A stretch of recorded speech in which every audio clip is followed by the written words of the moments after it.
ये सवाल में आपसे ये कहा गया है कि एक सॉलिड स्फीयर है जिसका कि मास m है और रेडियस r है।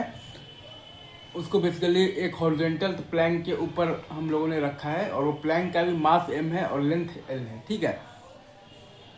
और प्लैंक जो है वो आपका बेसिकली रेस्ट कर रहा है और स्मूथ हॉरिजॉन्टल फ्लोर। प्लैंक जो है वो आपका रेस्ट कर रहा है on a smooth horizontal floor. Plank जो है वो आपका रेस्ट कर रहा है on a smooth horizontal floor और friction between sphere and plank is sufficiently high to maintain the pure rolling, right? Friction between the sphere and the plank is sufficiently high to maintain the pure rolling, ये भी सही है।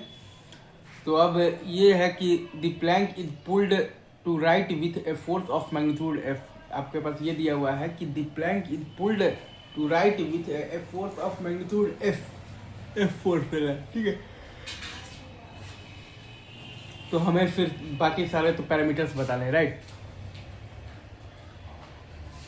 तो हम लोगों ने मान लिया है कि बेसिकली स्टैटिक फ्रिक्शनल फोर्स जो है वो प्लैंक लगा रहा है स्फीयर पर एफएस लगा रहा है आगे की तरफ। हम लोगों ने ये माना है कि प्लैंक पर स्टैटिक मतलब प्लैंक पर स्टैटिक फ्रिक्शनल फोर्स लगाएगा बेसिकली सॉलिड स्फीयर लगाएगा, बेसिकली एफएस लगाएगा पीछे की तरफ। अगेन तो प्लैंक जो है वो सॉलिड स्फीयर पर स्टैटिक फ्रिक्शनल फोर्स लगा रहा है एफएस आगे की तरफ, और सॉलिड स्फीयर जो है वो आपका प्लैंक पर लगाएगा स्टैटिक फ्रिक्शनल फोर्स लगाएगा एफएस लगाएगा पीछे की तरफ, ठीक है। अगेन मैं फिर से बोल रहा हूँ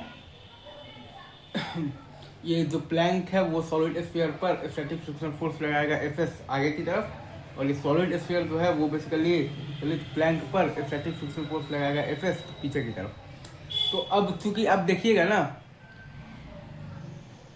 तो v of the solid sphere और plus omega is equal to v plank. ये अगर आप देखिएगा तो पहले से ही है क्योंकि 0 बराबर 0 है।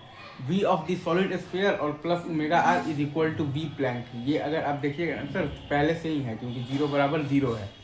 तो अब बस स्टैटिक फ्रिक्शनल फोर्स अपने आप को ऐसे एडजस्ट करेगा ताकि a of the solid sphere और basically plus alpha is equal to a plank भी हो जाए, और v of the solid sphere और plus omega is equal to v plank pure rolling maintained रहा है, right sir, is it true. अगर आप ध्यान दीजिएगा तो v ऑफ द सॉलिड मतलब स्फीयर और plus omega r is equal to v plank तो पहले से ही है, तो पहले से ही है ना 0 बराबर 0।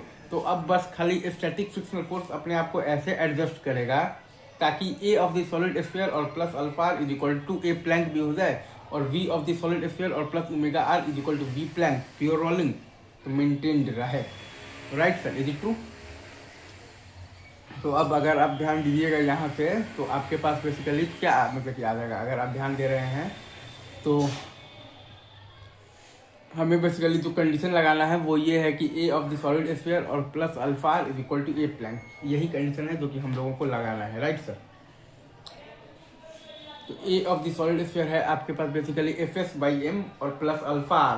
तो अल्फा है आपके पास बेसिकली टॉर्क बाई आई, तो F S into R by I है आपके पास 2/5 mr square into are is equal to, आप जब लिखिएगा ना ए ऑफ द प्लैंक, तो ए ऑफ द प्लैंक आपके पास है चूंकि ये प्लैंक सॉलिड स्फीयर, चूंकि ये जो आपके पास जो प्लैंक है वो सॉलिड स्फीयर पर स्टैटिक फ्रिक्शनल फोर्स लगा रहा है एफ एस आगे की तरफ, तो सॉलिड स्फीयर जो है वो आपका बेसिकली तो प्लैंक पर स्टैटिक फ्रिक्शनल फोर्स लगाएगा एफ एस पीछे की तरफ।